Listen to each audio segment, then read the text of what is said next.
Buongiorno e ben ritrovati con il TG Flash di New Sicilia, di seguito i titoli più importanti della mattina. In apertura alla politica, il presidente della regione siciliana Renato Schifani ha replicato alla nota istruttoria inviata dalla Corte dei Conti in merito ai posti letto in terapia d'emergenza negli ospedali siciliani. Il governatore ribadisce che gli unici dati ufficiali e certi sono quelli forniti dall'amministrazione regionale. La cronaca: un marinaio è morto in un incidente avvenuto al porto di Catania. La vittima è Vincenzo Giova, un napoletano di 52 anni rimasto schiacciato durante un'operazione di carico e scarico di una nave. Incidente mortale sul lungomare di Isola delle Femmine in provincia di Palermo. La vittima è un 43enne di Carini, deceduto dopo uno schianto letale con la moto di cui era alla guida.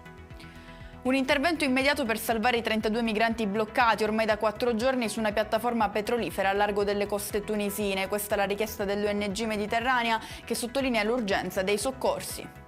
Chiudiamo con un maxi sequestro di anabolizzanti e farmaci non autorizzati da parte della Guardia di Finanza a Caltanissetta. Scoperta nel corso dell'operazione Pesi Massimi una rete commerciale dedita al traffico di tali sostanze. E con questo è tutto, prossimo appuntamento più tardi alle 19:30. Grazie per averci seguito, buon proseguimento di giornata.